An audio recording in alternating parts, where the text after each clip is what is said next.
I'm Clarke Speaks, the catastrophic injury lawyer. Welcome to The Verdict. Say I'm in an accident and I'm able to do so. How much should I document myself? Is that something that I would give to you later, or does that not matter? Is that something that you can go back and get? Well, so I think it's important to number one, take pictures of the scene, right?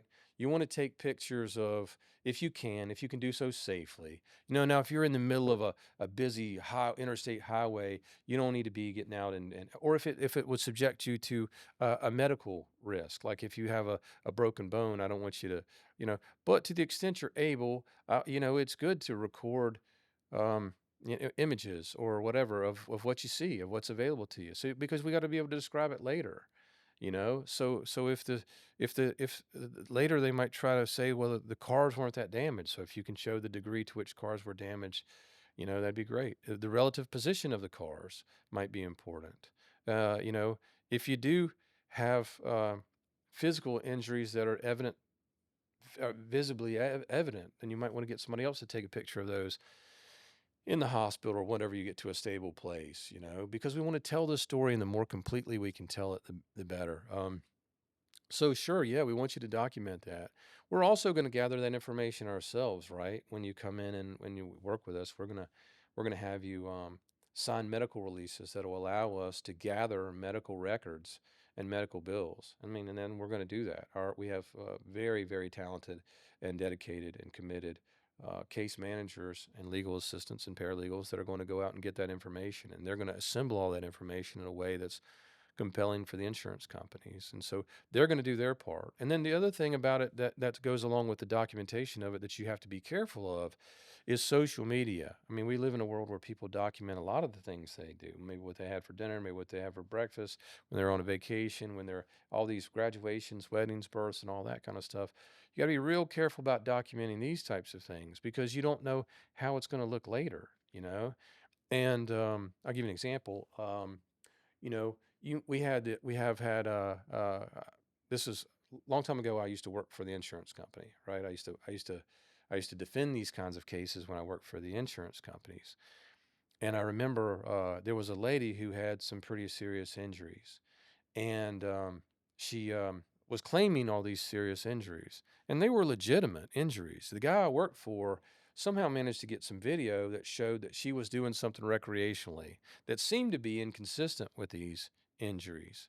Um, and when you found out about it later, what you found is that she was on medication when she was performing these kinds of activities, and then as a result of performing these activities, she probably stretched herself farther than she should have. And so for the next several days, she was in more pain than she would have been, and she had to recover from that.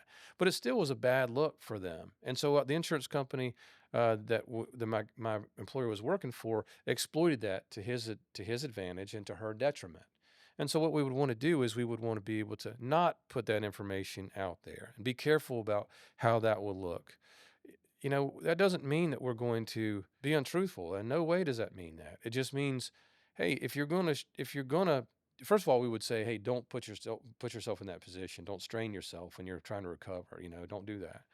But second of all, be careful about don't put anything like that on social media because they can use it to your detriment. They'll use it to make it look you seem like a liar.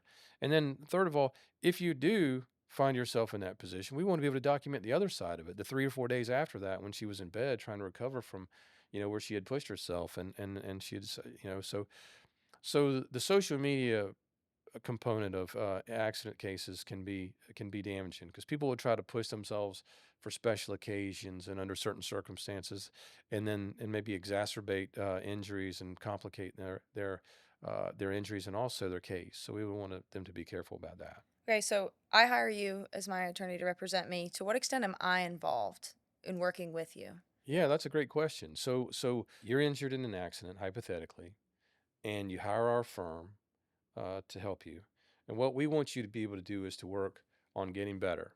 We want you to focus on your medical treatment, taking care of your family, and trying to get back to normal. And then we want to be able to do everything else. We want to be able to gather the records, the medical records, gather the witness statements and police reports. So we have, for example, full time in house investigators that will go out and collect witness statements and videos and pictures of the scene and all that kind of stuff. We have paralegals and lawyers that'll go out and build the legal components to your case and collect all the medical records and medical bills and documents that are relevant to your case. We'll put that all together with individuals who are trained and professionally write this up in a demand that's going to be specifically geared to trigger the different components of their analytical tool. Insurance companies have an analytical tool that they use. It's a mathematical computer model, a linear regression model that um, allows them to enter certain things into their system and and based on the presence or absence of certain factors, trigger value responses that will say, okay, well, based on the presence of these factors, this case has a value of so and so. And so we want to make sure that that's correctly documented and accurately documented.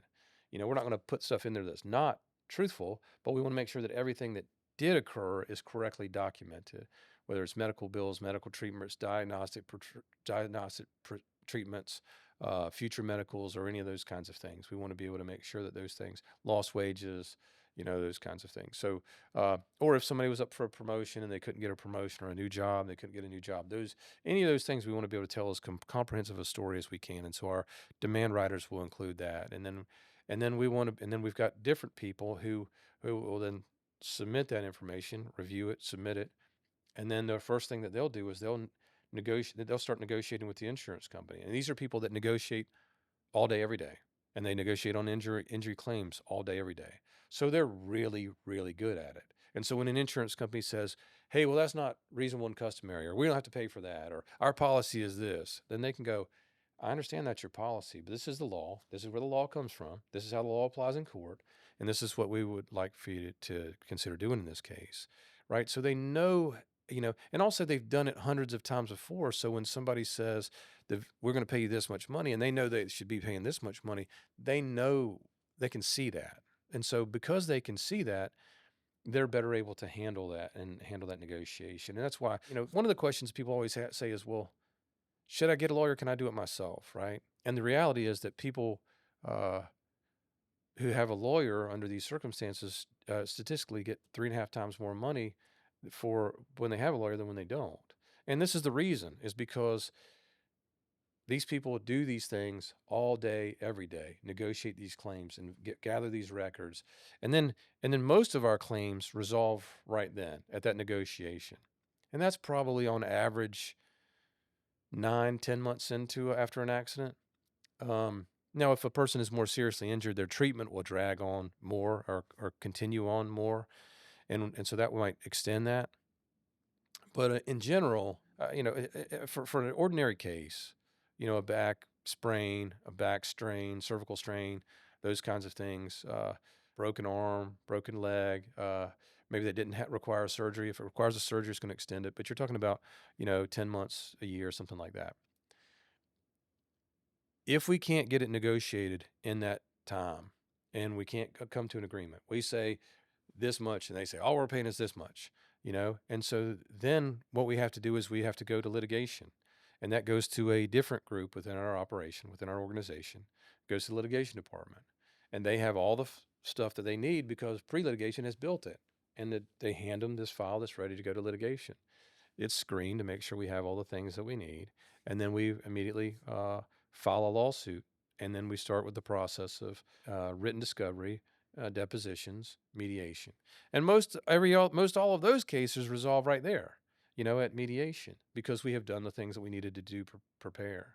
So that how much is involved from the perspective of the person up until litigation, we want those people to worry about getting better and let us take care of everything else. Now we're going to call you here and there and say, hey, how you doing? We're going to call you here if we have trouble getting a record. Sometimes we have medical providers that just are they're overwhelmed, they're overworked, they're understaffed.